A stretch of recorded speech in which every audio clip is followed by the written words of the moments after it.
Now, the greatest radio shows of all time.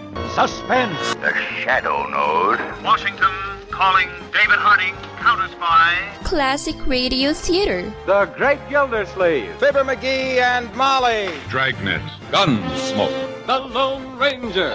Now, step back into a time machine with your host, Wyatt Cox. Good evening, friends of the Inner Sanctum. Thank you for being with me for this very special edition of Classic Radio Theater with Wyatt Cox. We're going to talk about politics, sort of. And so a lot of you, I have flagged this, a lot of you will probably want to ignore this. We're going to deal with illegal immigration today and how it was handled in old-time radio. People may not realize that illegal immigration is something that goes back over 70 years. Yes, even in early 1950s, even in the 40s, people were crossing the border illegally. One of those you're going to hear here from a 1953 radio program, Stand By for Crime.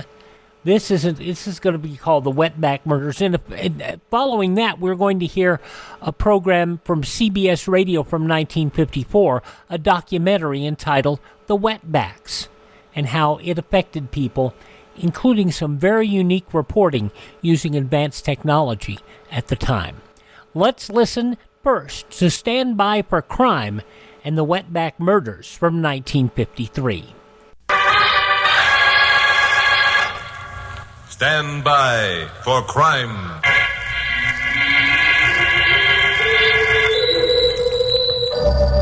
Hi, Chuck Morgan talking, KOP newscaster. You know, people who live in Los Angeles sooner or later find their way down into old Mexico. Well, Carol Curtis, my blonde secretary, and I took a day off last week and drove down into Tijuana to have a look around. It was dark when we got started back.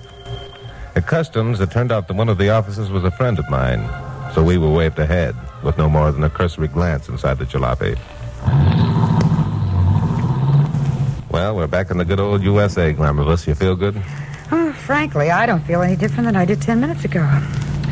Oh, gosh, Chuck, there were an awful lot of cars lined up at Customs. That's unusual, isn't it? Yeah, probably some of the boys got a tip that an attempt was going to be made to get some marijuana or something else through. Oh, golly, it's lucky you knew one of the Customs officers. Yeah.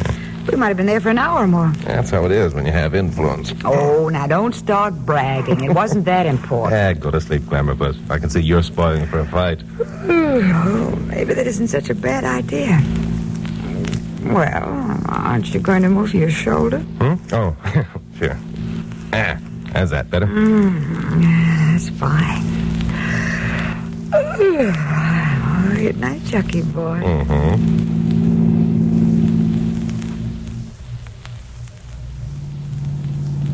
Glamorous, wake up. What's the matter? There's a roadblock up ahead. They might think you're drunk if they see you sprawled out like that. I'm not sprawled out. What's the roadblock for? Well, we'll know in a minute.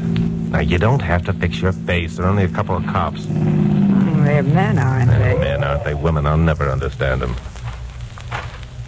Hello, officer. You must expect something pretty hot coming over tonight. We do. You been below the border? Yeah, that's right. Let me have a look at your driver's license. Oh, yeah, sure. Here you are. Thanks.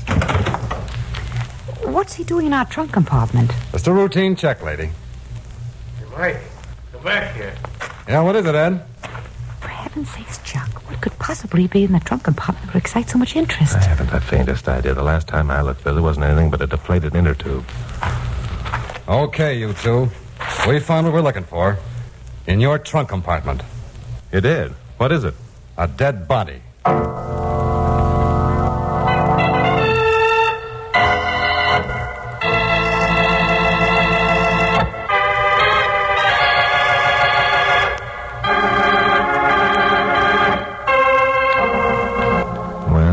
Quite a time proving we weren't murderers carrying our victims around in the trunk compartment of the car.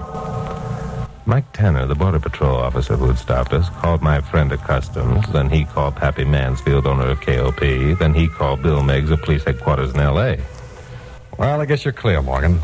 Sorry to have inconvenienced you. Well, I should think you would be. Shut up, Grammerfuss. Well, it's all right, Mike. Now that the excitement's over, who was the stowaway we packed across the border? Name's Jose Gonzalez, a wetback. A wetback? Thought Mexicans didn't become wetbacks until they got over the line. This one had been over and went back again. Oh, well, that sounds like something I could use in one of my broadcasts. You mind filling me in? Well, I don't know. We've been keeping this pretty quiet. Oh, Chuck will give you plenty of publicity, Mike. He'll make a hero out of you. Won't you, Chuck? I'm a person. Unless you shut up, I'll bop you one. Well, I was only trying to help. Well, as a matter of fact, a little publicity wouldn't hurt the Border Patrol a bit.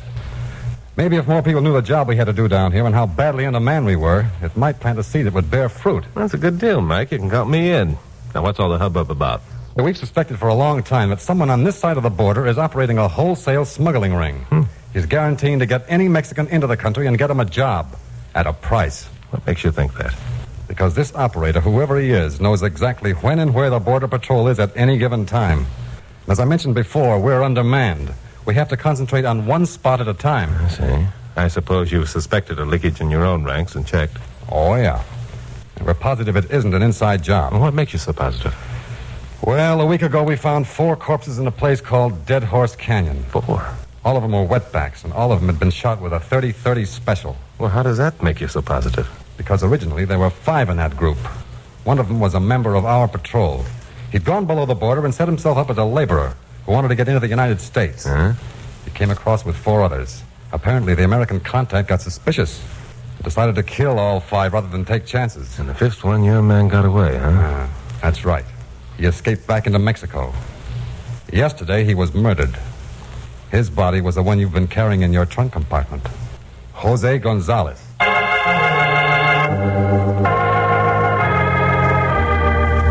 Well, it wasn't a pretty picture. The American smuggler had apparently wanted to show the Border Patrol it was wasting its time. They probably picked my car by design, knowing I give the story some publicity, which would serve as a warning to any other patrol members who got ideas of becoming a spy. Well, Mike Tanner told me the location of Dead Horse Canyon, and then Carol and I started north again. Oh, golly, I'm glad we're getting out of there.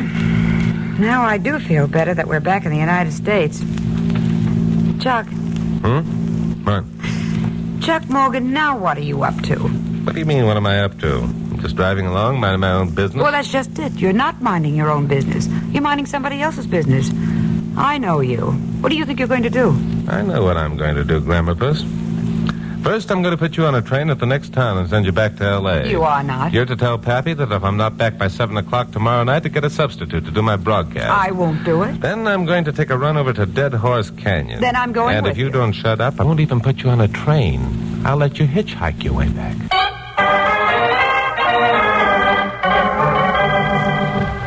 Well, I finally persuaded Carol to take the train by promising I'd do some serious thinking about making a down payment on the diamond ring she'd been needling me about ever since she'd decided we were engaged.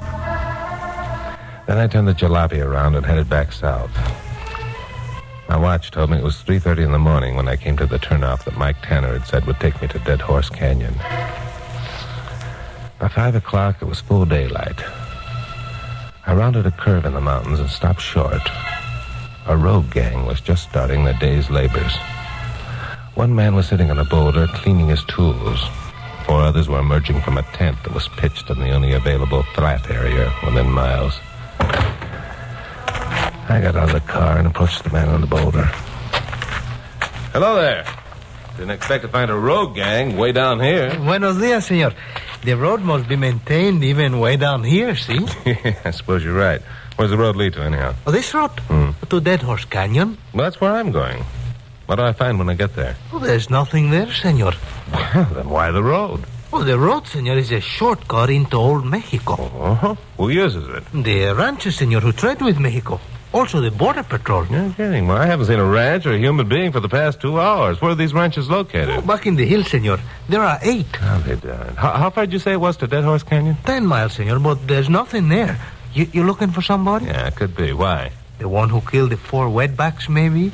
Yeah, you know about that, huh? Oh, see, this is a very bad thing, senor, to shoot people. Yes, I'll buy that. Were the 4 who were shot friends of yours? Oh, no, senor. They were from below the border.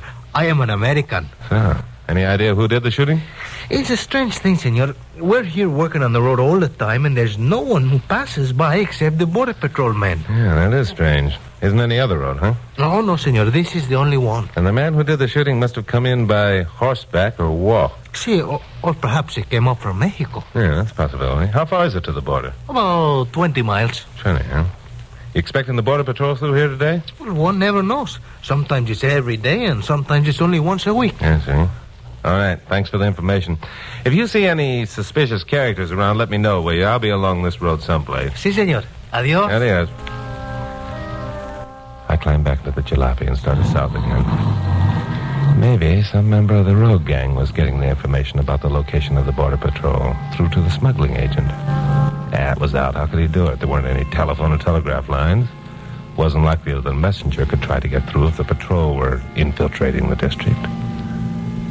So I kept on driving, and the day kept getting hotter, and the country more desolate and rugged-looking. After a while, I came to what must have been Dead Horse Canyon. It was a narrow gorge running between two high-flung ridges. The floor of the canyon was as dry as a bone. The ridges were without vegetation. I slowed down. I was thinking about getting out and taking a look around when... There wasn't any doubt but that shot was meant for me. The bullet plowed up a small geyser of dust in front of the jalopy. I instinctively stepped on the gas, thinking it would be a good idea to get out of there fast, but forgetting there was no place to go. The second shot proved that the marksman meant business.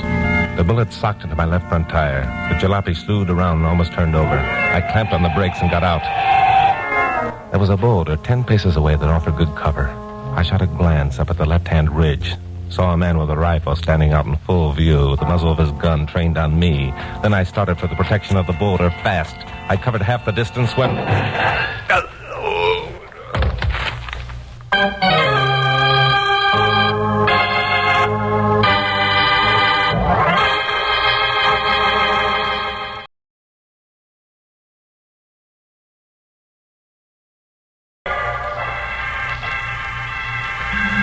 I was dreaming that I was lying on the ground with my head in the lap of a beautiful girl.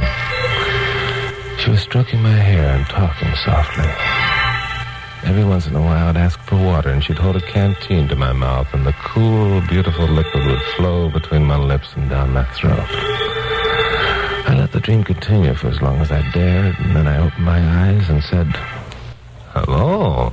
Ah, Senor Morgan, you are better? Yeah, I think I'll live. Just keep stroking my head. Oh, but senor, you have been shot. Yeah, I know. Oh, who bundled me up in this bandage? You? Ah, si, senor, it was I. Ah, thanks. What's your name? Where'd you come from, Angel of Mercy? How did you know my name and who shot me? Those are many questions at once, senor. I shall answer them in order. My name is Rosita. Rosita, I like that. I came from up there on the ridge. And I know your name because I looked at your driver's license. Well, that figures. Now, can you tell me who it was that shot at me? Oh, yes, senor. It was I who shot at you. 1,000 pardons for the mistake I made. You shot at me? Now, wait a minute. That calls for an explanation. Oh, and you shall have it, senor. You see, at first I thought you were someone else, but even thinking so, I did not intend to hit you.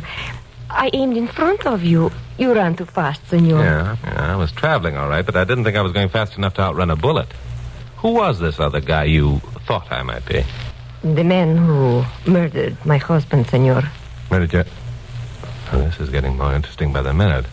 Hold it a second. Is your last name Gonzalez? Si, senor. Then you're the widow of the Border Patrol agent, Jose Gonzalez. Si. I came up from Mexico last night by horseback. I shall not rest until I have avenged my husband's death. What makes you think you'll find the murderer up here? Jose was shot in Tijuana, wasn't he? Before Jose was shot down, he told me about a terrible thing that happened here in Dead Horse Canyon. Yeah?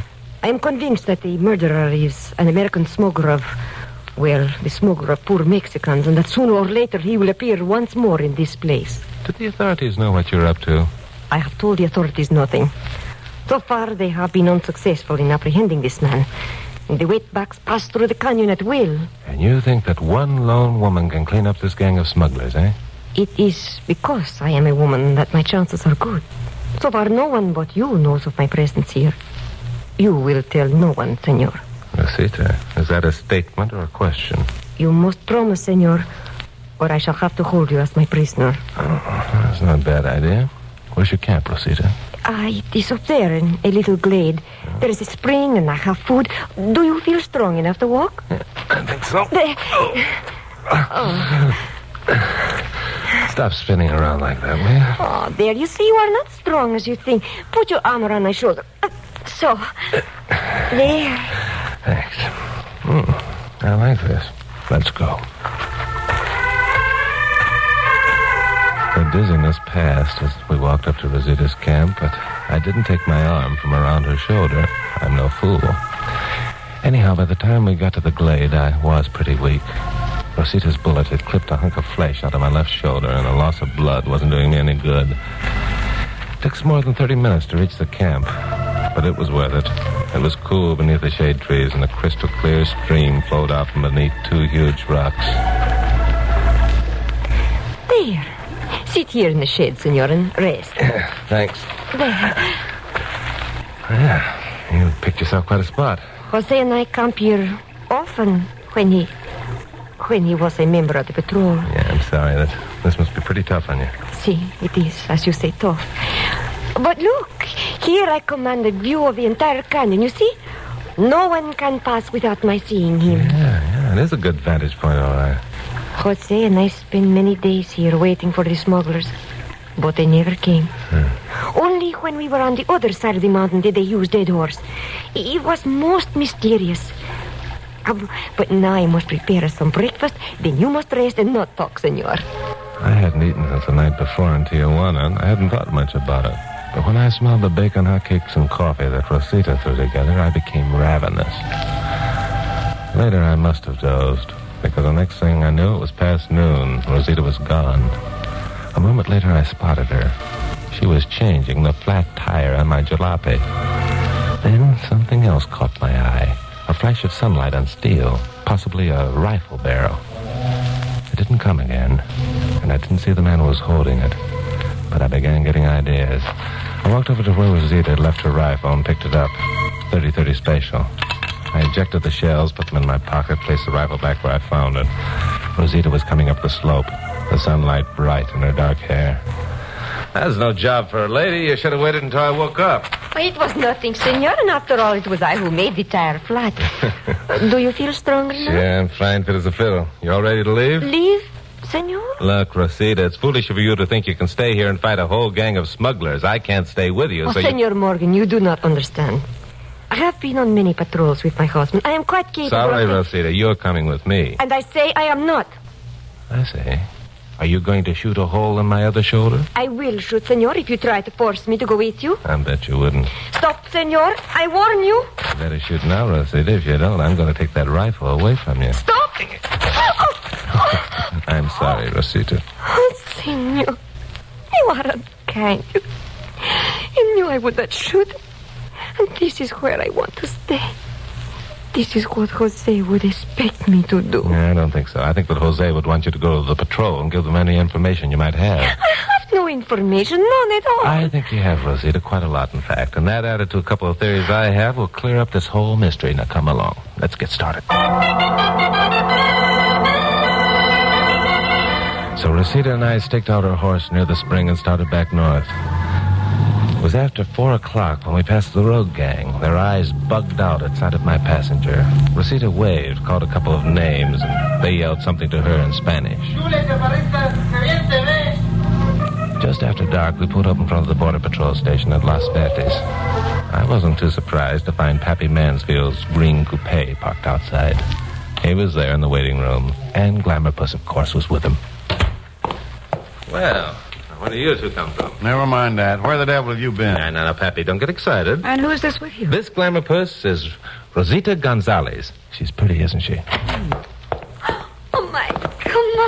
Rosita, what are you doing here? I found her down in Dead Horse Canyon, Mike. She just rode in with me. I guess it's the first time she's talked of Jose to someone who knew him. Oh, I see. Yeah. There, baby, I know it's tough, but those things will happen. We'll get the guys who did it. Don't worry about that. I wish someone would explain to me what this is all about.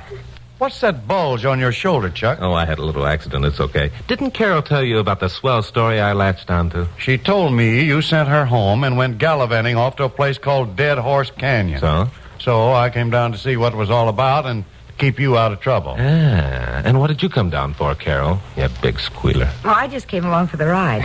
But I can see now I made no mistake. Where did you say you spent last night? I didn't say. And you two are a couple of liars.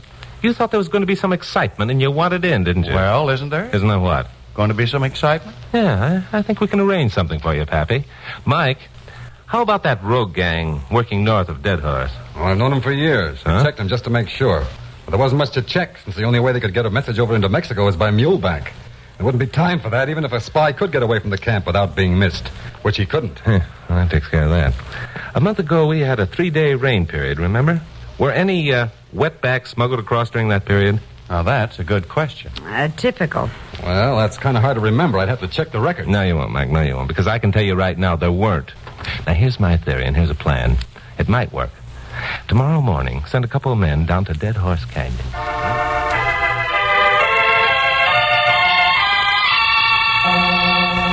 At 10 o'clock that night, Carol, Rosita, Pappy, and I, riding a my jalopy, followed the tail light of a Border Patrol car containing 4 officers up into the hills on the other side of the mountain from Dead Horse Canyon.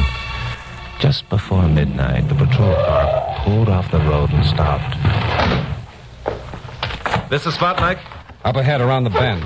We'll have to walk. I didn't want to warn them with our headlights. Right. Now, you go ahead. We'll follow. So we walked up the road, around the bend, and found that 2 of the officers had rolled a boulder into the road between the high embankments. It served as a perfect roadblock. Chuck, you take your gang up on the left bank and keep them down and out of sight. Right. We'll be over here. If there's any shooting, I don't want the responsibility of any of you getting hit. Don't worry. I'll keep them quiet, Mike. Good. We'll probably have a wait of about an hour or 2. Any questions? Nah, no questions. We're fine. Come on, everyone. An hour or 2? Holy smoke, we'll be frozen stiff. You can go back if you want to, Glamour Puss. There's still time. And leave you here with Pappy? Well, I guess not. I didn't think you would. Come on now. Up you go.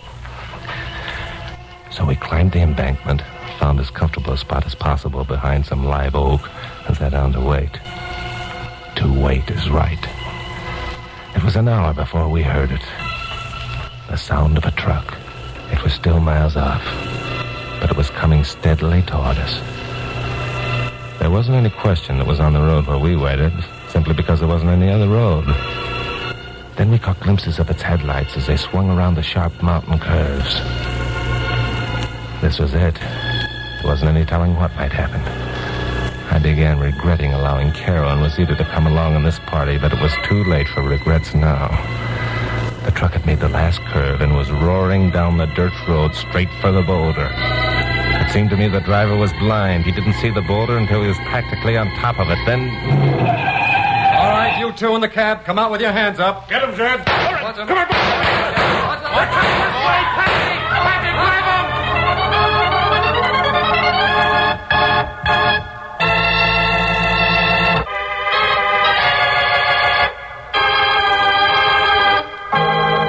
It was a cargo of the truck, the Wetbacks, who'd stampeded up the embankment on our side of the road. But when they saw Pappy and me charging out at them from behind the live oaks, they must have thought the place was alive with Border Patrol cops. They went back down the embankment into the waiting arms of Mike Tanner and his men. Well, the next day, Mike went down and arrested the foreman of the rogue gang on the Dead Horse Canyon Road. Why? Because it was a foreman who'd been signaling a lookout on a mountain ridge about the activities of the Border Patrol. He'd been using one of the oldest and simplest signaling systems known to man, heliography, the art of flashing messages by reflected sunlight. Usually a mirror is used, but a mirror isn't necessary. This one used a shining surface of his shovel, which he kept scrupulously polished. Well, that same afternoon, Carol, Pappy, and I drove back to L.A. We got there in plenty of time for dinner at the Knickerbocker Hotel before my 7 o'clock broadcast. Well, Pappy, I guess the time has come. I guess it has, Carol. You know, sometime we're going to fool this lad by not asking. Well, Pappy, that's all right with me. Well? Well, what? How'd you know? Oh, that. Oh, get him. As if he didn't know what we were talking about. All right, Chucky boy. How did you guess about the signal business? I didn't guess. I figured it out. Yeah, sure. Yeah, sure. Well, I did. The foreman of the road crew was polishing his shovel before he started work. Mm-hmm. Now, a good laborer cleans his tools after work, not before. Well, that figures. Oh, what else? Well, when I was sitting in our camp, I caught the glint of sunlight in what I thought was a rifle barrel. Only it couldn't have been a rifle barrel. A rifle barrel is too dark. This glint was too far away. Oh, so that reminds me. What reminds you of what? About that promise you made. What promise? Well, you promised that if I'd take the train back to L.A., you'd buy me a ring. I didn't. I said I'd do some serious thinking about it.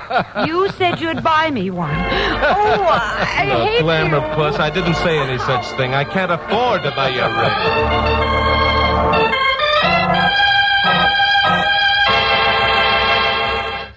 Actor Glenn Langan, starring as Chuck Morgan, and his girl Friday, played by Adele Jergens. And the interplay was genuine because, you see, Adele Jergens was his wife in this syndicated series, Stand By for Crime, from 1953. Up next on this special Classic Radio Theater with Wyatt Cox, an episode of the CBS Unit 1 documentary program, The Wetbacks, from 1954.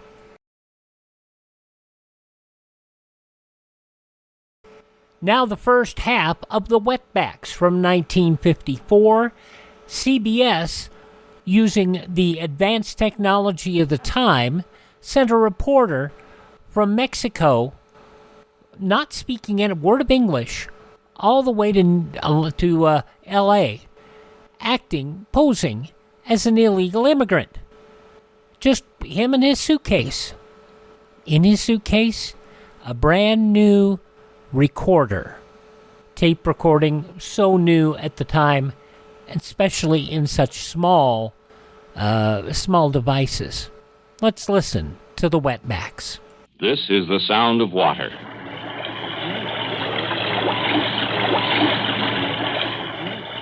This is the Rio Nueva, the new river. It's about 10 feet wide and about 18 inches deep. It's part of the international boundary between the United States and Mexico. On the evening of March 20th at 7 o'clock, a man crossed that stream of water. He made his way through a hole in the wire fence that separates the United States from Mexico.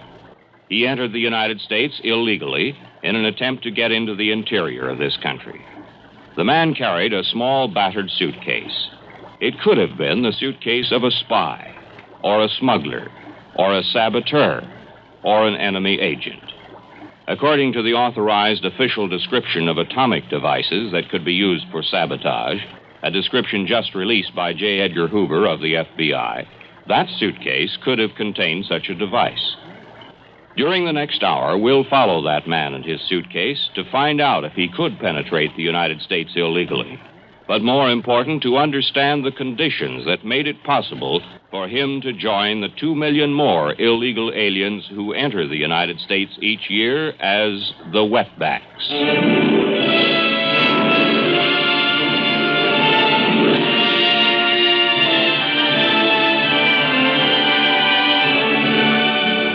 The CBS Radio Network brings you now feature project number 11, The Wetbacks. A full-hour report on the 2 million illegal aliens who each year come through America's wide-open back door. Tape recorded on the scene by a full staff of CBS Radio field reporters, The Wetbacks takes you to the Mexican border, where you will hear the actual voices in the actual scenes of one of America's leading law enforcement problems. Now, here is your narrator, CBS Radio Washington correspondent, Ron Cochran. The man with the small battered suitcase stands on the Mexican side of the border. He waits for darkness to cover the open fields on both sides of the international boundary line. His name is Carlos Moreno. He stands separated from the 30 or more Mexican wetbacks who are also waiting for dark. Carlos Moreno has a job to do. I'm standing amongst a group of wetbacks on the Mexican side overlooking the American border. I intend to go down at 7 o'clock and cross the border through a hole in the fence to the American side. The moon is covered with clouds and it's fairly dark. I should be able to cross without any trouble. Carlos Moreno's job is to get across the border illegally. He is to try to make his way into the interior of California by using taxicabs to take him from one town to another. He is to try to avoid being picked up by enforcement officers. He is to carry his suitcase the whole way to Los Angeles, and he is to speak only in Spanish. Carlos Moreno is of unmistakably Mexican descent. He is not an enemy agent, but a reporter. The suitcase he carries, the suitcase which could carry enemy devices, actually contains a tape recorder, and he will report to us at each leg of the trip, as he does now. I've come to the abutment that holds up this fence on the international border line. And it is solid concrete, and it is firm enough so that I can walk on it. I cling to the fence and almost get a toehold on the line, crossing a span of about 10 feet. At the end of that span is a hole that has been cut into the line, about 4 by 3. I'm now getting ready to go through that hole, and as I step out, I'm on the American side. About 2 feet below me is New River, which separates the United States and Mexico. I'm now moving across the flat terrain. To my left, I see a group of wetbacks, which is heading over toward the left. I think my chances are better if I take the right and go off by myself. On the outskirts of the California town of Calexico, Carlos Moreno waves at a passing cab. It stops. He walks to it, opens the door, makes his deal with the driver.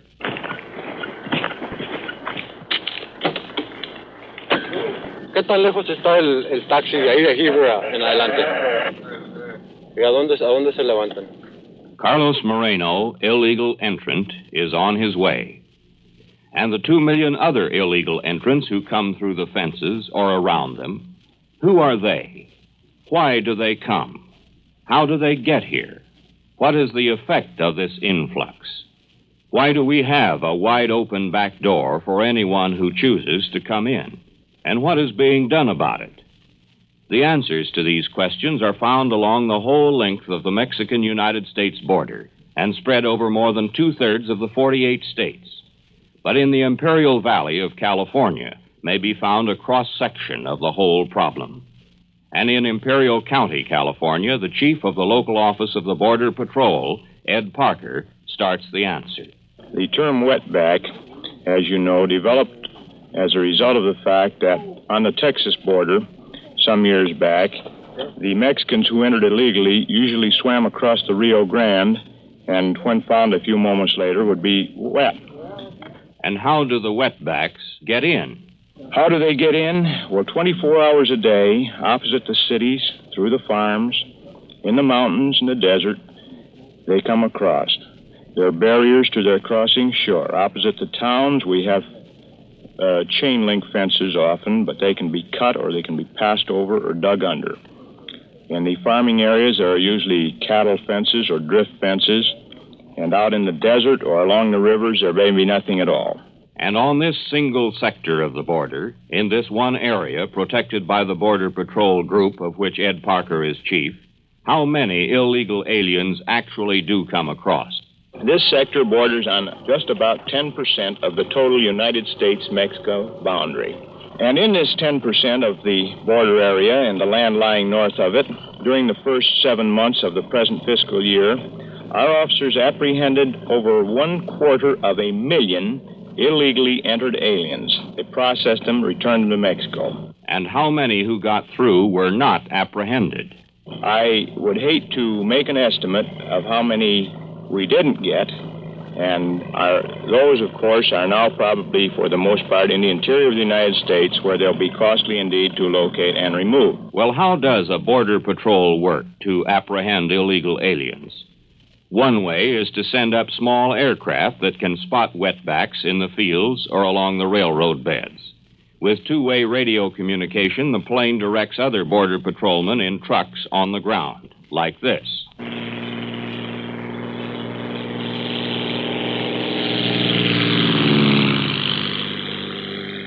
And with the plane airborne, it takes only a few minutes before the first message comes through. Plane 168 calling car 210. Plane 168 calling car 210. 168, this is Unit 210. Go ahead. Car 210, what is your present location? We are now on the Dogwood Canal Road and approaching the intersection of the Dogwood Road and Highway 80, over. Roger, when you get to the Dogwood Road, would you turn south to your right? We have spotted a group of 3 aliens where the Dogwood Road crosses the Southern Pacific Railroad tracks. Let me know when you get in that vicinity. Roger, 168. We are now turning on the Dogwood Road, over. Roger.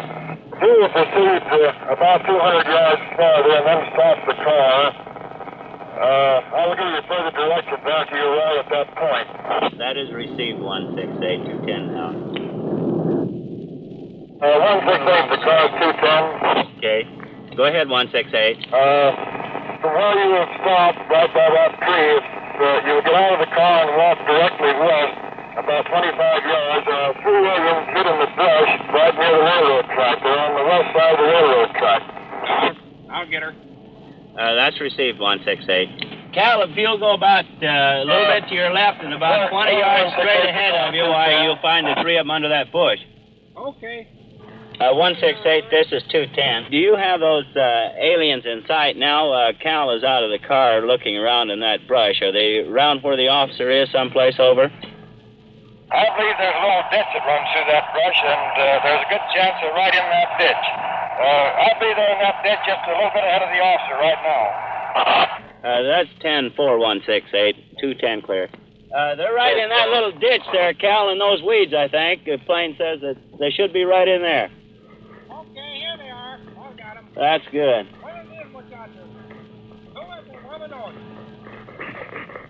Vénganse, hombres. Súbense en el carro. ¿De dónde vienen? De México, huh? 168, this is 210. Car 210. 168, we have those aliens in custody now, and we have a car full, so we're going to have to return to the station and unload, over. That's received, car 210. Plane 168 clear. 210 clear. A car full of aliens is just a few minutes of work. But the Border Patrol can't be everywhere at once. If they're in the railroad yards rounding up aliens with the help of a plane in the air, they can't be on the highway where our reporter, Carlos Moreno, is riding in his cab. Let's check on him again. I've just now finished the first leg of my attempt to get into the interior of California.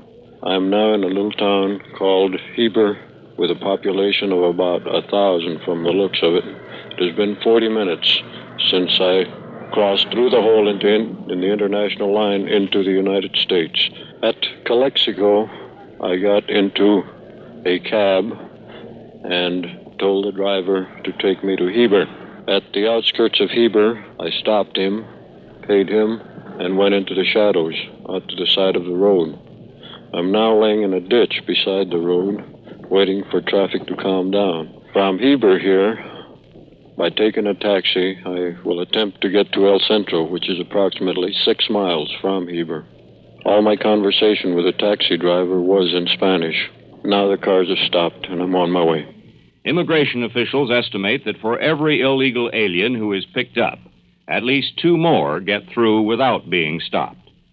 Herman Langan, who is director of the Immigration Service in the district which covers parts of Southern California, Nevada, and western Arizona, knows how vulnerable the border is. We're now averaging about 41,000 a month. During the last calendar year, we apprehended and returned to Mexico over 601,000 of these nationals. The stretch of border for which Mr. Langan's office is responsible extends eastward from San Diego, California, about 265 miles into the mountain ranges of Arizona. And how many men does Mr. Langan have to patrol that border? An average of about 220. Since the people who come in operate 24 hours a day, we must do the same if we are to prevent their entries. If we consider that 3 shifts a day and a work week of 5 days, It means that we could only have on at one time an average of about 65 patrolmen. 65 patrolmen to cover 265 miles of border.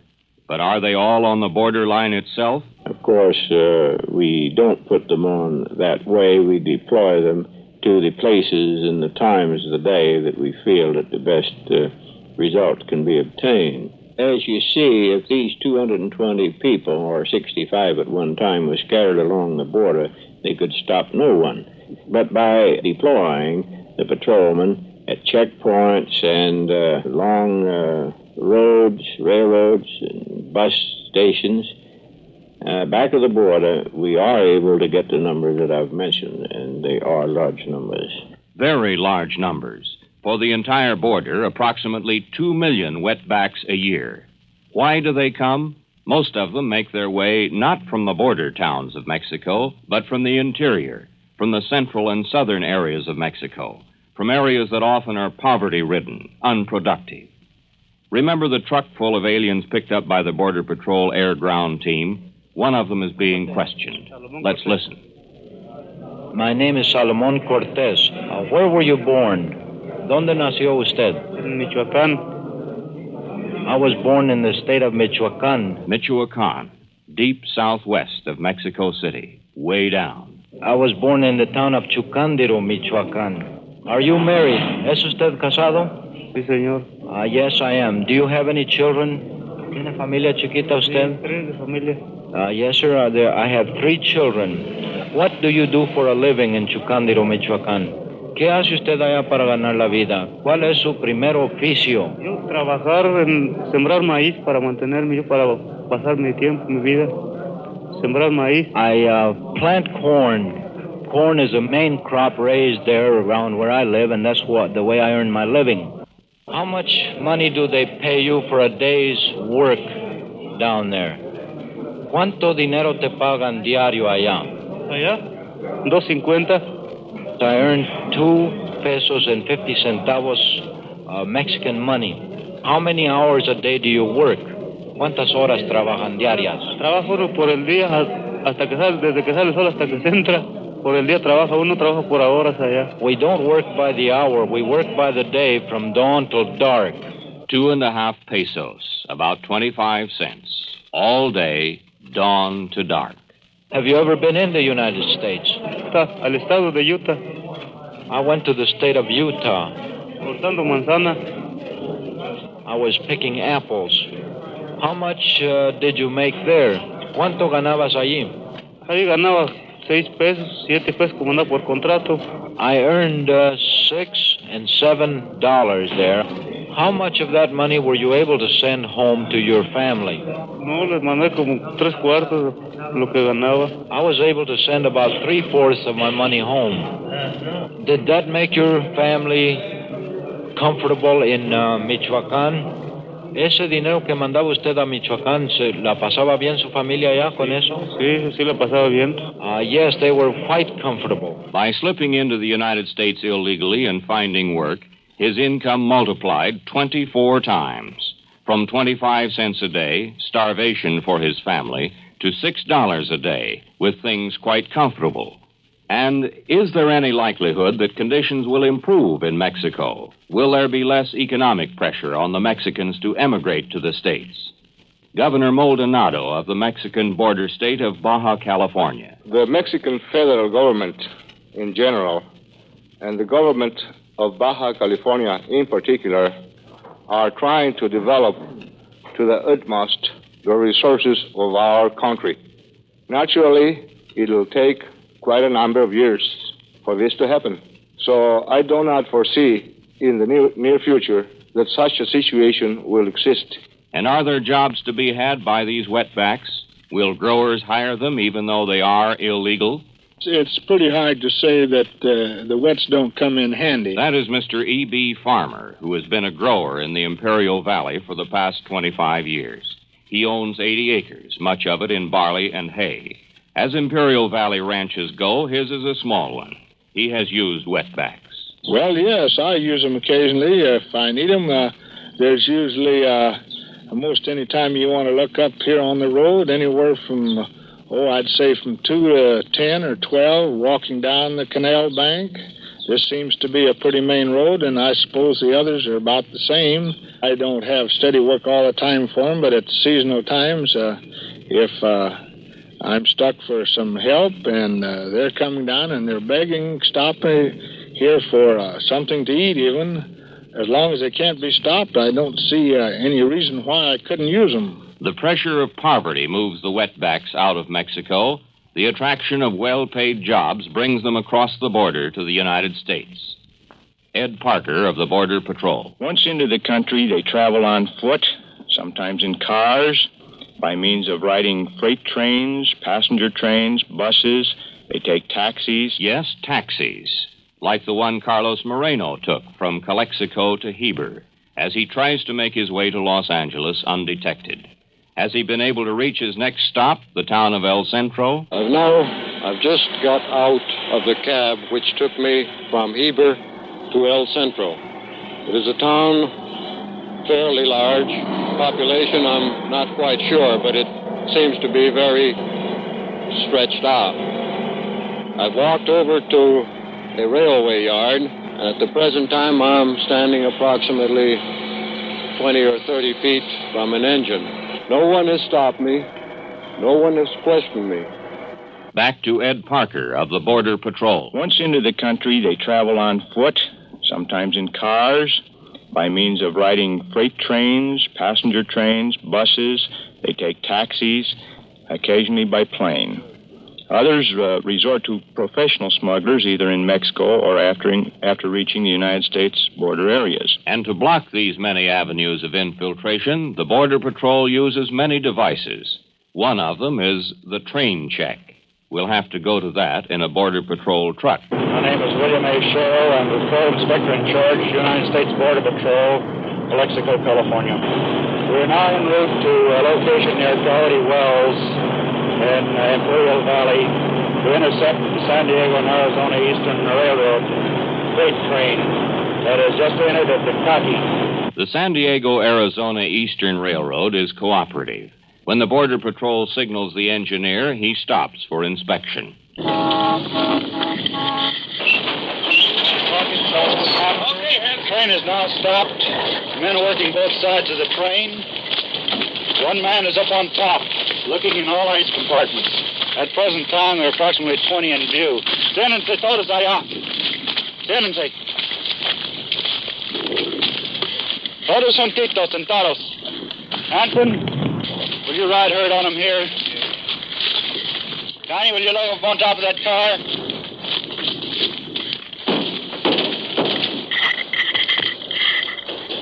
There's some paper in here. I don't know what's under it. I'll have to check.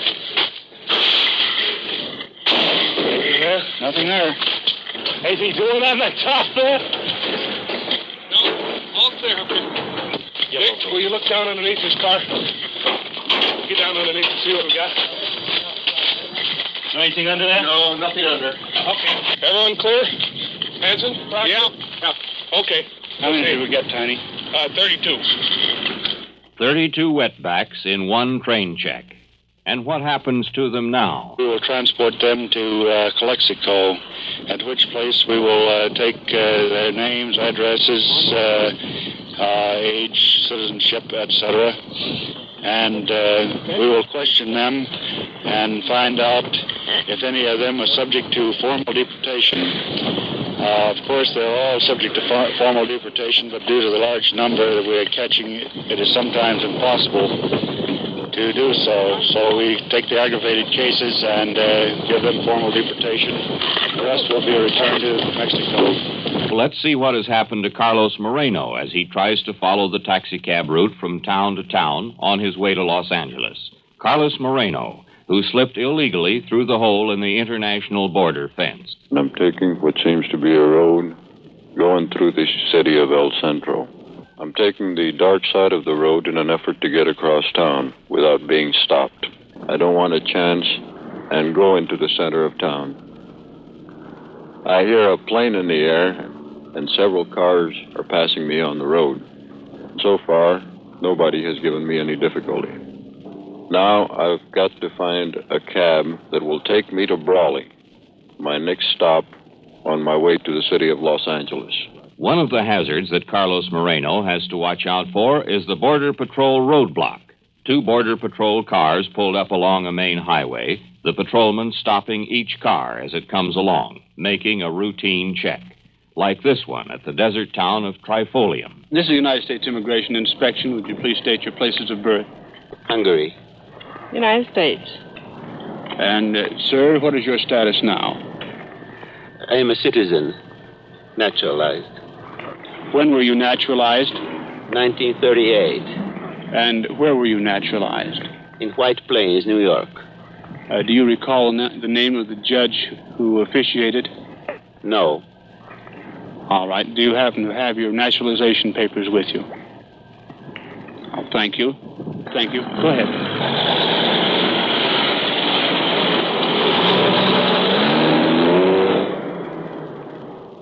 Good morning. This is U.S. Immigration Checkpoint. Would you state your places of birth, please? Texas. Modesto. Chatham, California. Marlboro, California. Would you open your trunk, driver, please? Would you please open your trunk, driver? Okay, thank you. The luggage trunk of a car is often a fruitful place for searching. The luggage compartment is often used by body smugglers who make a business of importing illegal Mexican laborers. Mr. Langan of the Immigration Service has a word on that. Most of the wetbacks cross the border on their own initiative. However, in many, many instances, they make arrangements with people on this side to be conveyed through the southern area to the northern part of the state. Smugglers will receive from $75 to $150 to assist these wetbacks to get north. The smuggler of aliens. How does he work? We wanted to find out. We arranged to have a young Mexican farm worker make his way into the Mexican border town of Mexicali. He wore the clothes of a wetback. His unshaven beard was that of a wetback. His calloused hands were those of a wetback. And his story, his cover story, which we gave him and in which he was thoroughly rehearsed, was that of a wetback. His basic story was simple and not unusual. He was to say that he had been working as an illegal worker in Huron, California, an area he knew. That he had been arrested by immigration people while visiting relatives in Indio, California, and sent back to the Mexican side. Now he wanted to return to his job in the United States, which he knew would be waiting for him. For 2 days, he was drilled by our reporters in how to answer any questions that might be thrown to him. And now his job was to find and hire a body smuggler. Just before he went into Mexico, he and a CBS reporter stopped beside a road that parallels the railroad tracks and the international boundary, and for the last time went over the cover story again. Now, you understand that I want you to give me your answers in English the first time we do this so that I make sure that your information is correct, and then we'll translate it into Spanish later on. What's your name? Jose Ramirez Martinez. Where do you come from? Santa Cruz, Sonora. When did you leave Santa Cruz, Sonora? Oh, about a year ago. And what have you been doing in the last year? I was working in Huron. Huron, California. What were you doing in Huron? Irrigating flats and cantaloupes and all different kind of agriculture. Why do you want to go to Indio? Oh, my cousin take me from there. Who's your cousin? Juan Reyes Martinez. How is he related to you? My father's son. What's your father's name? Adelaido Martinez. Do you have any brothers? Yes. What are their names? Ernest, Peter, Ramon, Stephen, Gilbert, and Arthur. That's all. Do you have any sisters? Yeah. What are their names? Jesse, Aurora, and Helen. Tell me what happened when you were picked up in Indio. Oh, they got me on a bus. In India, they brought me to Brawley. They kept me there for a while, and they told me we were to the Mexican border on Sunday. Where does your cousin live in Indio? He lives in a big house with a gable roof, long house. I don't know his number. I can tell. I would go out there. How many times have you been there? One time. What color is the house? Well, I don't recall what color it is right now. How would you recognize it? Well, just by the block or 2 blocks, which I have to walk.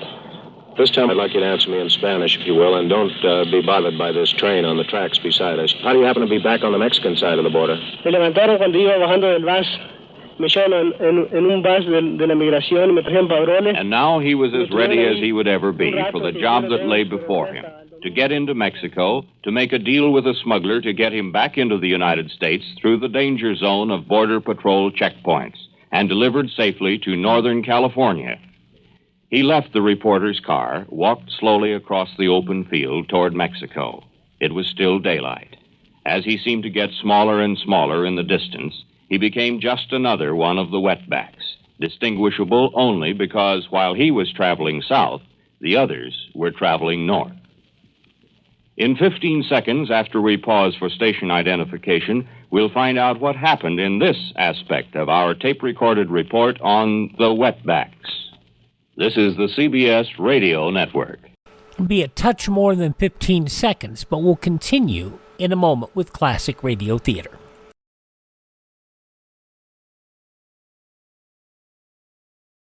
If you like it when we delve into more history and how it applies to today rather than just the old radio shows and how old radio shows handled the same problems we're having today, please visit classicradio.stream. Because going there, you can help us acquire additional classic radio programs and keep this effort onward to preserve history, which a lot of people would just as soon we forget. Now from 1954, the conclusion of the CBS radio documentary, The Wetbacks. This is Ron Cochran again with our tape-recorded feature project report on the Wetbacks. Our Mexican friend, whom we had sent across the border to try to make contact with body smugglers, returned 24 hours later.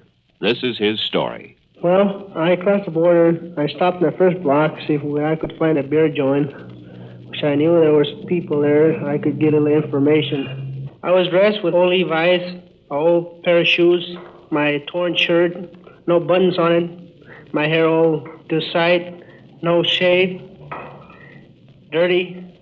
I mixed in with the wetbacks. All they talked was about how to cross the how they was going to cross the border. There's a guy there next to me. He was talking to me. So he asked me what I was doing there. I told him that I was just looking for somebody with smuggling me over to India. And he told me that he hadn't ate breakfast or dinner or even supper the day before. And I offered him a cigarette. And he was very glad, which I offered him a cigarette. I asked him where he was going. He said, I was just going around the block, see what I can find. And he asked me if I had any money. I told him, just a little bit to manage to go up to India. He didn't tell me much of his story. He just said, no, let's go out to this side.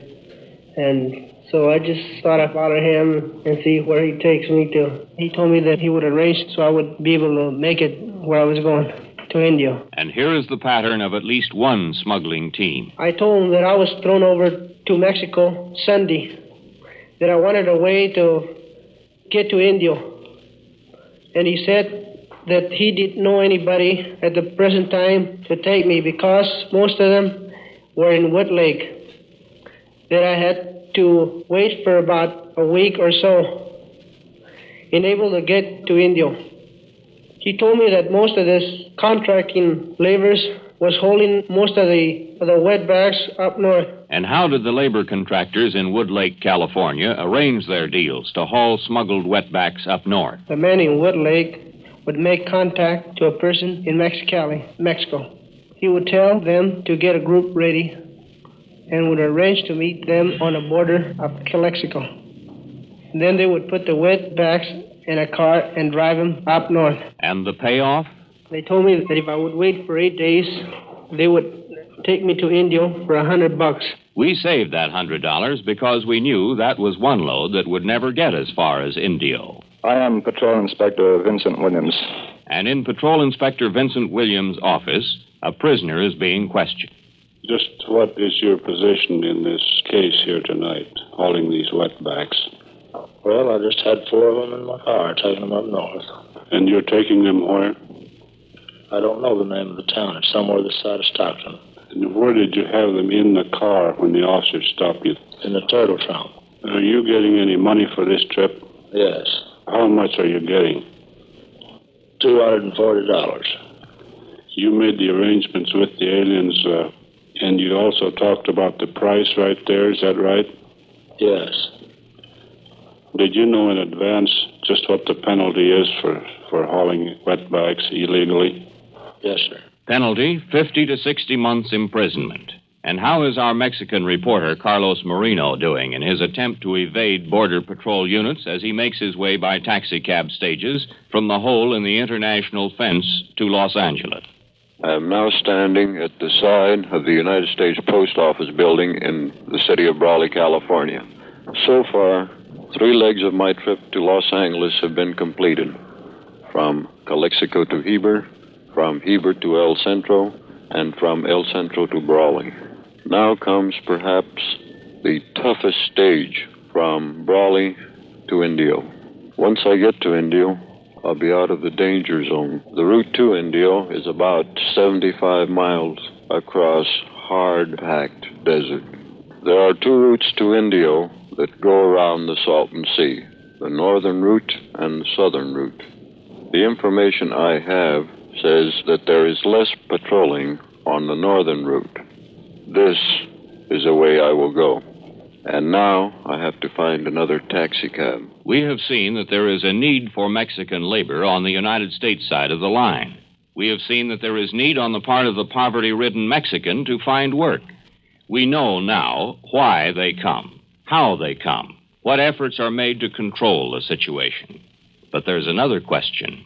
If there is such a need for seasonal farm labor, and if they come in anyway, isn't there some way to bring them legally? Some way to bring them in under supervision and control? The answer is, there is a legal means of labor recruiting. It is known as the Bracero Program.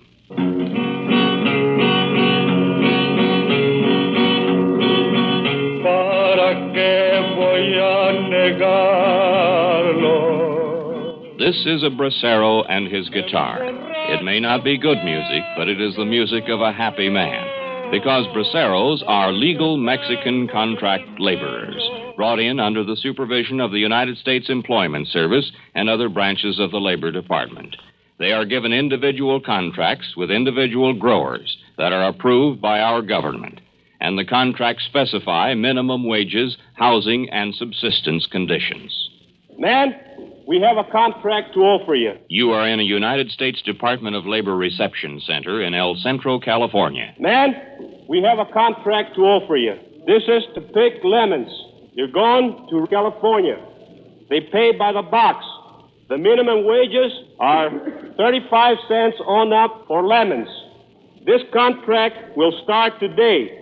It'll last for 3 months. However, if you men do a good job, there's good chance that you might get recontracted again. There's no way for you to eat alone. Therefore, you will have to eat at the company's mess holes. They'll charge you $1.75 for 3 meals. You'll have 2 types of insurance. One insurance will be furnished by the company. This insurance will cover you while you're on the job. In other words, while you're picking lemons, you fall off the ladder, break your leg, this insurance will cover you. That's the one that the boss furnishes for you. The other insurance is the one that the Mexican government wants you to have. This insurance you'll have to pay yourself. It'll cost you $4 per month, or $2 for every 15 days. You get paid every 2 weeks, so you'll have to pay it every 15 days, $2. Mr. Walter G. Francis, manager of the Labor Department Reception Center, describes his operation. Well, we have 2 types of centers. We have the migratory centers in Mexico, and we have the reception centers in the United States. The migratory stations in Mexico are the places in which the braceros, as they're referred to, the Mexican agricultural laborers, are recruited and then transferred or sent on to the reception centers in the United States. When the Mexican nationals are brought to the Mexican Migratory Center, United States officials screen them for security risk, criminal record, former deportations, and other immigration matters. Then they are brought to the United States side, where they are given physical health examinations and assigned to jobs on contract. we have been asked not to reveal the methods used in screening braceros for security. It is pertinent to point out, however, that while a security screening of braceros was going on, our reporters observed hundreds of wetbacks entering the country illegally without any screening at all. After security screening, the physical checkup. You're about to take a medical examination and be x-rayed. Have you been vaccinated before? ¿Tiene vacuna antes? Sí, señor. ¿Cuándo? Oh, ya hace tiempo que me han vacunado. It's been quite some time since he's been vaccinated. We have to vaccinate you again, senor. Tenemos que vacunar. Sí, señor, está bien. He said, okay, it's all right with him. All right, go on down there. Pase. Right up against here. Manos aquí. Taking a deep breath and hold it. Don't move. Respire para dentro. No se mueva. That's all. Listo. And then the assignment to job contracts. What is your name? ¿Cómo se llama? Tiburcio Calderón Andrade. His name is Tiburcio Calderón Andrade. Have you been contracted before? ¿Ha sido contratado usted anteriormente? Sí. Yes, he has been contracted before. Let me see your hands. Permítame ver sus manos, por favor. You have the hands of a worker. Tiene manos de trabajador. Sí. Está bien. Good. We need men to pick asparagus in Stockton, California. Necesitamos gente para piscar espárragos in Stockton, California. At the moment, the contract calls for 85 cents an hour. Al momento, en Stockton le va a salir a 85 centavos la hora. Sí. Are you willing to go? ¿Está dispuesto a ir a trabajar allá? Sí. He is willing to go work over there, so entonces lo vamos a seleccionar para ir a trabajar en Stockton. We'll select you to go to Stockton. In the course of job interviewing, occasionally a former wetback, a former illegal entrant, shows up in the bracero group. Eso es todo por lo mío, señores. Salvador Sotelo. That was a very good explanation. He said that down in the interior of Mexico, I mean, he's come across as a wetback, and he says down in the interior of Mexico, they paint a pretty picture for him, see, and they tell him that you're going to come over here and you're going to earn good money and everything. And he says, you get over here, and he says, the way he put it in Spanish, well, it sounded a little, I mean, it's a little more poetic than this, but he said that over here you don't win any dollars, you just win dolores de cabeza, which means headaches and hunger. And what kind of food do the wetbacks get from some of the growers who use them? I asked him, he says, in the morning they get milk, beans, and carrots. At noon they get beans, carrots, and milk. And at night they get carrots, beans, and milk. And 3 slices of bread. They get a variety. Change it around. When the braceros, the legally contracted laborers, are processed and assigned, what happens to them then? Warren Brock is a grower in Imperial Valley. His ranch runs about 2,000 acres in field crops: alfalfa, flax, barley, and cotton, some asparagus, and grape. We turn in orders for men in advance, sometimes up to a couple of months if we anticipate a shortage. But normally, a few days or a week or two is sufficient notice to the Imperial Valley Farmers Association. The Farmers Association picks these men up from the reception center operated by the USES, and we then pick up the men in our own trucks at the Farmers Association to take to our labor camp. We have a master contract with the association, who in turn has a contract with the USES, and each laborer receives a copy of that contract. And does Mr. Brock, who knows his labor problems well, does he feel that the legal contract methods will tend to eliminate the wetback problem? I believe that there will always be more men than necessary in those border recruiting areas, but those men would be there anyway, whether they were candidates for a legalized national program or candidates for a hole in the fence. I don't think it would make a bit of difference. I haven't noticed any difference in the number of men in Mexicali. According to Mr. Brock, while the legal labor supply is being used by the large growers, others are still hiring wetbacks. And, says Mr. Brock, he sees no appreciable drop in the wetback infiltration. But why would growers rather use wetbacks than contract braceros? I really don't know what the reasoning is. It might be a matter of convenience. There is some red tape associated to using nationals, and there needs to be some record keeping and some additional office work. Your housing has to be up to standard. Your transportation has to be adequate in meeting safety regulations. And what effect does this influx of both wetbacks and legal labor from Mexico have upon the Native Americans who work on farms? Is there still work for them to do? Are any of the Native American workers displaced? Warren Brock says no. I think actually these people who have worked for some time as farm laborers were good people. They were ambitious and competent. They saw better jobs someplace else and better lines of work. They trained themselves for those better jobs and moved on into the factories and other areas, and certainly would not care to come back and work at hand labor in the fields. And what do the Native American farm laborers have to say about that? I'm the Imperial Valley housewife, and there's 3 in our family at the present.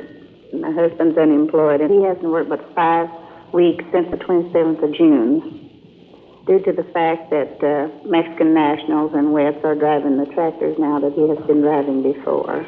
I have worked about 3 weeks, making from $5 to $23 since June of '53. We have borrowed everywhere we can. My husband has drawn all his unemployment out, and I have another check and a partial coming yet. I don't know what we're going to do. We can't find any employment. We haven't paid any house rent about 8 months because we haven't been working. Last Friday morning, people came to pick up our pickup that we have because we couldn't meet our payments. We were 3 months behind on our payments. We have to have our pickup to get to and from work. That's the only transportation we have if we can find work to do. In June 1953, when the melons were finished in the Imperial Valley, we went to Mendota, California, to try to get on in the melons there. And due to the fact that they had so many Mexicans, they couldn't use the people's American citizens that were there. And we stayed there 2 months and didn't work any at all. We came back to the valley and began to draw unemployment because my husband couldn't get tractor work because the fellow that he had worked for 5 years on tractors had 5 nationals working on the ranches he's been working on. We've never been migratory workers, but I can't understand why they bring in aliens and make migratory workers out of the American citizens here in the United States. As far as I'm concerned, there's nothing but gloom because I can't see any prospects at all in the future. Is this an isolated case? We went to Ben Perry, executive officer of the CIO Food Packers Local in the Imperial Valley, San Joaquin region. How had the penetration of Mexican nationals affected his membership? In 1952, we had approximately 3,200. In 1953, we dropped down some 1,000 to about 2,200. And in 1954, we have about 700. And in El Centro, last year, we had 18 sheds in operation. And in 1954, we have 3 sheds in El Centro in operation. In Raleigh, we have 10 sheds in operation in 1953. And in 1954, we have no sheds in operation on lettuce. We are shipping more lettuce out of the valley this year than last year, something over 700 cars more. Normally, that would mean we would have some 600 or 700 more people working. The reason our people are not working is that they've been displaced by the wetbacks and the Bracero. According to Ben Perry of the Farm Packers Union, there is a problem for the Native American workers. We think that it's worse at the present time than it was in Depression days. The people just don't have a chance in which to go to work on the job. Now, our people are forced to compete, and it's 70 cents an hour. Yet they are denied the fringe benefits that's actually given to the Mexican Bracero. The American labor are forced to compete with the Mexican national. The Native American workers complain that they are being displaced by Mexican nationals, both legal and illegal. There's one illegal entrant from whom we've had no recent report, Carlos Moreno, our reporter who slipped through the hole in the international boundary fence and who's been making his way by taxi stages from Calexico to Heber, from Heber to El Centro, from El Centro to Brawley. When last heard from, he was on his way to Indio, beyond the danger zone of Border Patrol checkpoints. How has he been making out? I am now in Indio, California, with the 4th and most dangerous stage behind me. I stopped the cab about 2 blocks from the bus depot. There are no checkpoints beyond Indio. From here in, I intend to drop the taxi cabs and go by bus to the city of Los Angeles. In Los Angeles is the second largest Mexican population in the world outside of Mexico City. One more Mexican there will not be noticed. Once I get set up in Los Angeles, I can do anything and go where I want. I am now standing about 2 blocks north of the bus depot in Indio, California. No people, no police, no immigration officers are in sight. I intend to walk the main street into the bus station. If he gets on the bus without being stopped, he'll be through. We'll be watching Carlos Moreno's progress, and he'll report to you again. But the other illegal entrants, how far inland do they penetrate? How much of the country do they spread into? We sent out reporters across the country. Here are some of their reports. This is Paul White at San Diego. The wetbacks still pour across the border, but how many are never captured and deported is simply anybody's guess. They displace American labor and hence contribute by the hundreds to local unemployment. They use up welfare funds, particularly in connection with operation of the county hospital. They add to the crime figures, but not spectacularly so. Authorities here think that an enlarged border patrol would ease the problem, but concede that when Mexicans are hungry, they'll continue to migrate. This is Russ Powell in Fresno, California. We shipped nearly 13,000 wetbacks back to the border last year. For the first 3 months of this year, the number of deportations have nearly doubled over a similar period in 1953. Immigration authorities estimate that as many as 40,000 wetbacks are in the valley's cotton fields during the peak of the harvesting season. There are 4 border patrolmen to police an area totaling nearly 18,000 square miles in the San Joaquin Valley. This is Gordon Roth in San Francisco. Immigration officials are hauling them back to Mexico at the rate of 3,000 to 4,000 a month from Fresno to the Oregon border, and find the percentage running about 70% agriculture to 30% from industry, hotels, and railroads. This is Hank Thornley in Sacramento, California. Federal Immigration and Border Patrol officials in Sacramento say an average of 1,000 wetbacks are picked up for deportation from this area each month. This is Jack Craig in Eugene, Oregon. We surprisingly enough do have a wetback problem in our state. What's more, the situation is getting worse rather than better. These men have increased to the extent that special trains are chartered in late spring to return them to Mexico. This is Gene Roth in Spokane, Washington. In the last 12-month period, the influx of wetbacks has been greater than in any other period in history. This is Martin Tobin in Seattle. About 3,000 non-legal Mexican workers yearly enter the 4-state area of Washington, Oregon, Idaho, and Montana. Half of that number are apprehended and deported. This is Homer Lane reporting from Phoenix, Arizona. Since many wetbacks come from the pool of farm workers who are turned back at the border by health officials, they leave a high rate of disease in their wake. Bill Hill, Stockton, California. California's fertile Central Valley is well acquainted with wetbacks. The wetback makes his presence felt locally with respect to crime, public health, and welfare. Statistics of arrests, calls, and complaints vary in direct proportion to the number of wetbacks present. They live under conditions ideal for the spread of disease. Many bring tuberculosis or venereal disease with them. Welfare cases arise from children abandoned or illegitimate children fathered by the wetback. Meanwhile, an ever greater proportion of the tax dollar is being spent on the crime, detention, public health, and welfare aspects of the wetback problem. This is Ted Hunt reporting from El Paso, Texas. Immigration officials say the inflow of Mexican labor in the El Paso district has been increasing steadily for the past 10 years, and last year was the biggest thus far. For the calendar year of 1953, a total of 48,638 wetbacks were apprehended by Border Patrol officers. And now, back to CBS Feature Project in New York. And there were additional reports in diminishing degrees from Kansas City, Chicago, Detroit, Baton Rouge, and the Mississippi Valley. Many of the reports we received mentioned health and welfare and crime. we thought it would be fruitful to look again at our cross-section of the wetback problem, the Imperial Valley of California. This is Austin W. Mathis, M.D., Health Officer for Imperial County, California. Imperial County has the highest tuberculosis rate, the highest venereal disease rate, and the highest infant mortality rate of any county in California.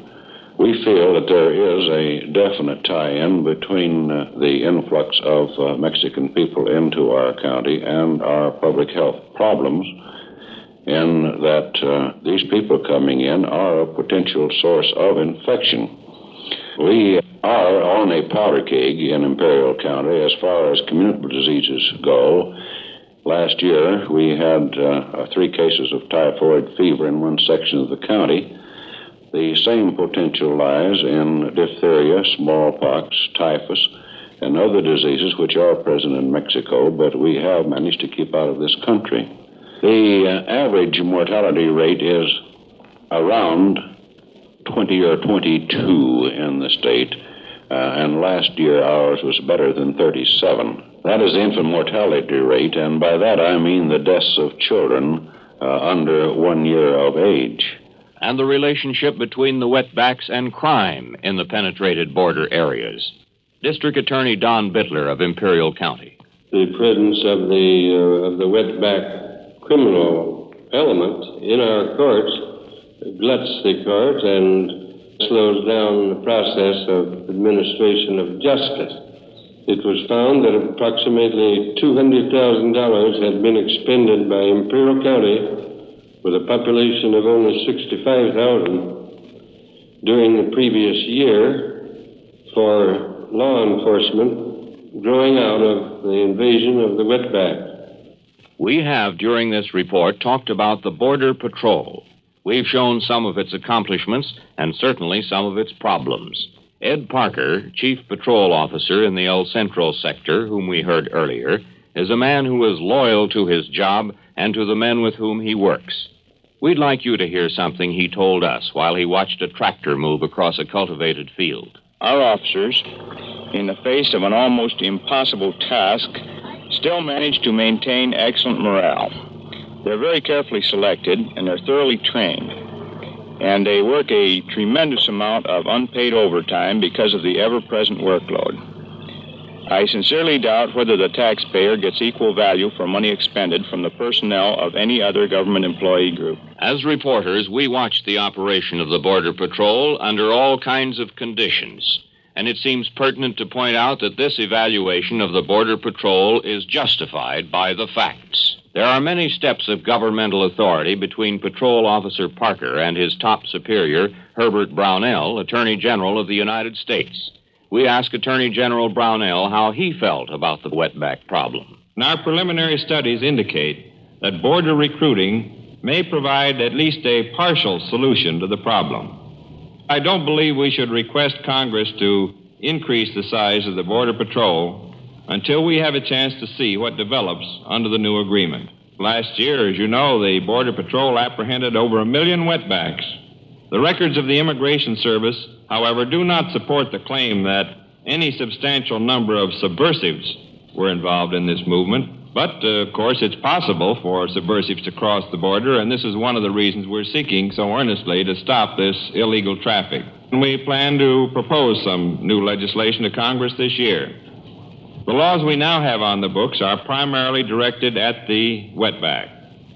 We're presently studying the advisability of new laws, for example, to make it illegal to employ wetbacks knowingly, and some other measures to make it less attractive to use these migrants or to induce them to enter the country illegally. Some minutes ago, we left our Mexican reporter, Carlos Moreno, waiting to enter the bus stop at Indio, California. This was the final stage of his illegal trip through the illegal hole in the fence at the international border. Once in Los Angeles, Carlos Moreno, or any enemy saboteur, or spy, or agent, would be engulfed in the crowd of the big city. Let's follow Carlos Moreno, illegal entrant, into the bus station. And this time, when he talks to someone, he no longer has to talk in Spanish. He's beyond the danger zone.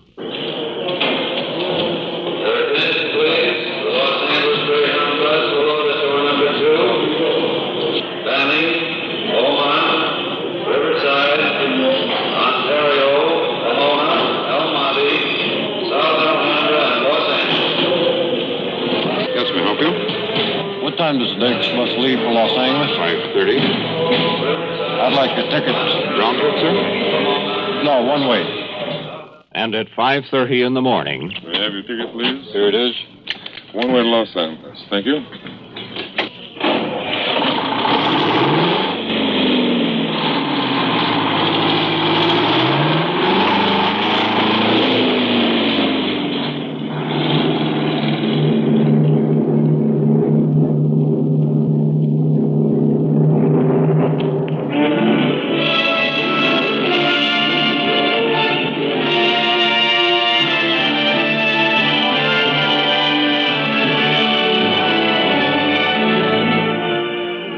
Been listening to The Wetbacks, narrated by Ron Cochran. This has been the 11th of this feature project series, another of CBS Radio's continuing efforts in the public interest. The Wetbacks was produced by Stuart Novins, with tape recordings in the field by Don Kellerman, Jack Beck, Bob Ferris, Rod Voigt, and a staff of field reporters from CBS Radio affiliated stations. We wish to acknowledge the cooperation of the Department of Justice, the Border Patrol and immigration officials, and the United States Employment Service. Our thanks, too, to radio station KNX for their help. Music for the Wetbacks was composed by Ben Ludlow and conducted by Alfredo Antonini.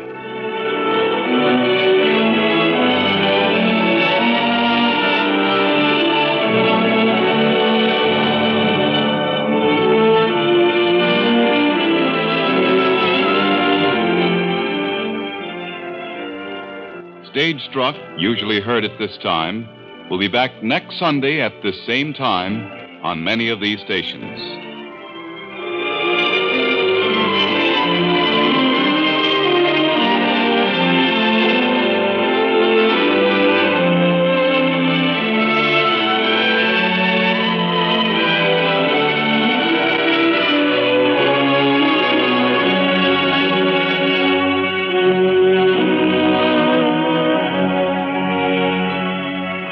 This is the CBS Radio Network. Illegal immigration has been an issue that has gotten a ton of lip service from politicians, as you just heard, for over 70 years. What has been done to protect our country and to keep it safe? Damn little. My opinions. But we thank you for making us a part of your day and enjoying this special podcast.